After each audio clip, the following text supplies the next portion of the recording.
Come here. How'd you come to be in these lands?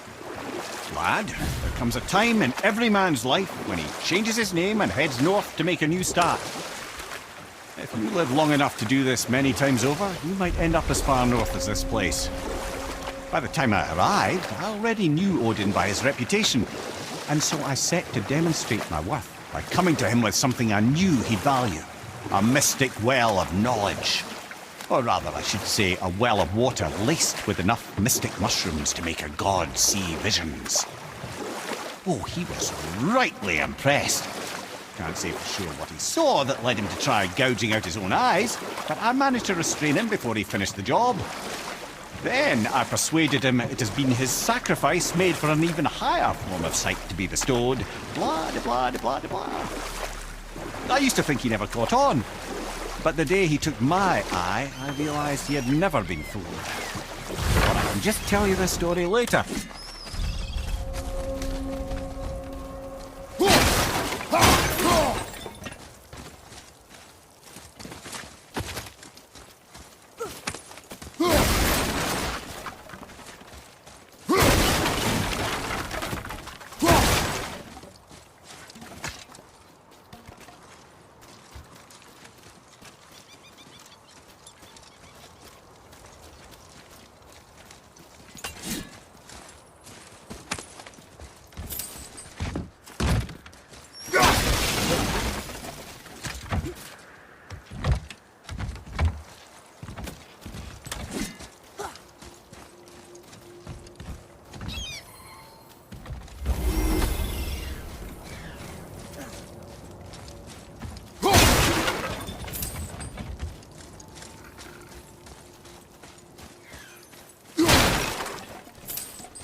We're not getting in there without a key.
So Odin gouged out his own eye.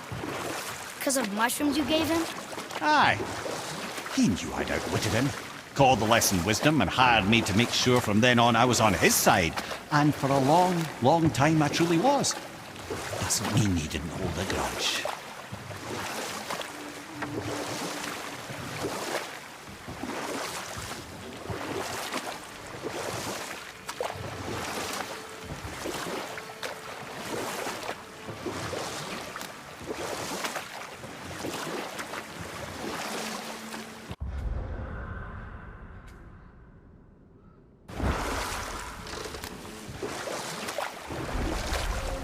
Then I was young enough to still be ambitious. The Aesir gods were as powerful a force as I'd come across, but they clearly lacked for strategy, focus, and sage counsel. All this could I faithfully provide. And so, a stranger from a far-off island found himself with Odin's ear, trusted as he trusted no one but himself. And with that kind of power, laddie, I must confess, there are perks. Yeah, but he's Odin. I never claimed to be perfect, laddie, only clever. And often too clever by half. So what'd you do to get Odin so mad at you? Well, for a long time my job was to enable Odin, and I was fucking excellent at it. Gradually, as I grew more to care about people and the world, my job became to contain him, to protect him from himself. By serving peace, I served his interests as well, that's the truth. But he saw it as disloyalty. No longer trusting my motives, but not wishing to part with my brain or tongue, he bound me to a tree and adopted a new pastime of casual torture. Well, I'm glad we came along to cut off your head. Aye, lad. Lucky break that was.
Corker, do you?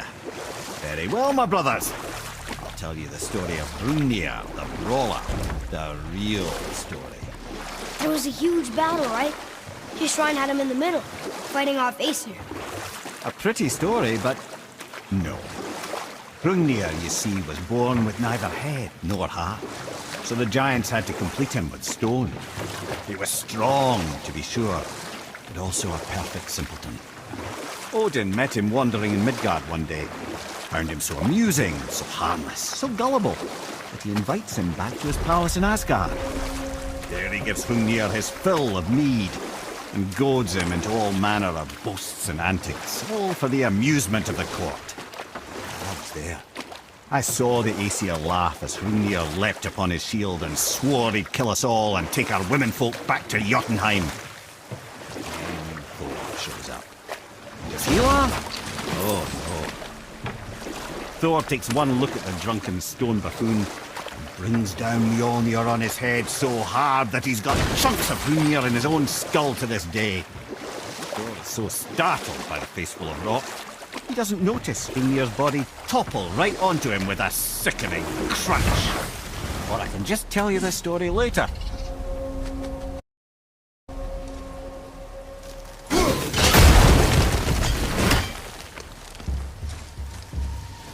Be ready! I'll knock him down!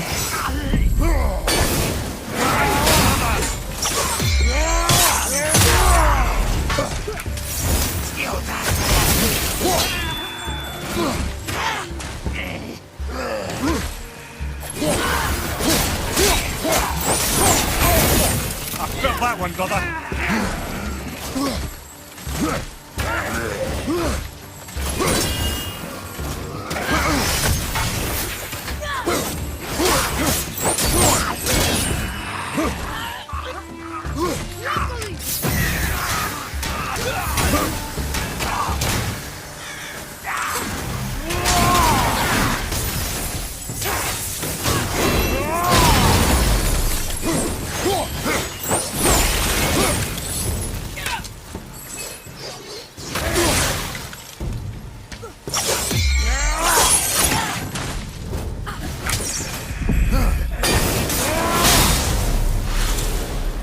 Whew.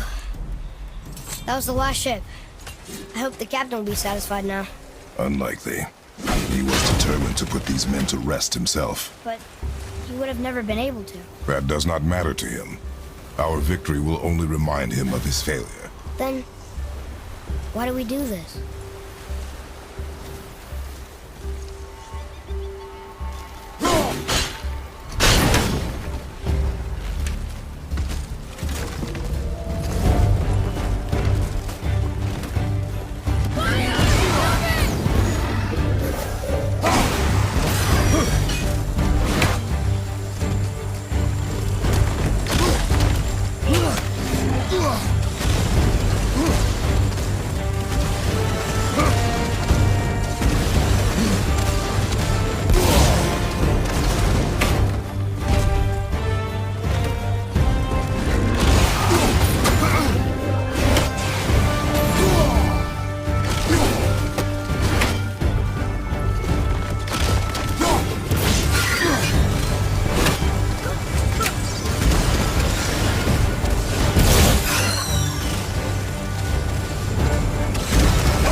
Boy, over here. It's another one of those maps.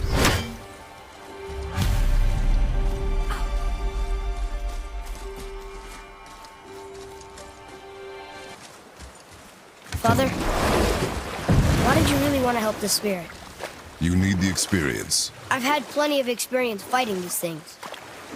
What's the real reason? This man inspired loyalty. He took responsibility for his mistakes, and he was determined to fix them. These are good lessons for you. Oh, Yes. Oh.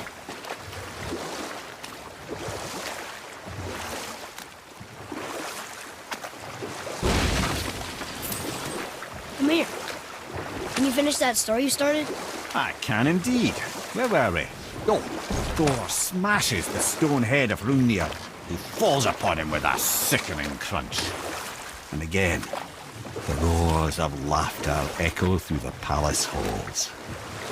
That's an awful story, Mimir. Nothing like the ones Mother told me. Let that be a lesson, my son. Truth is seldom so pretty as myth and legend.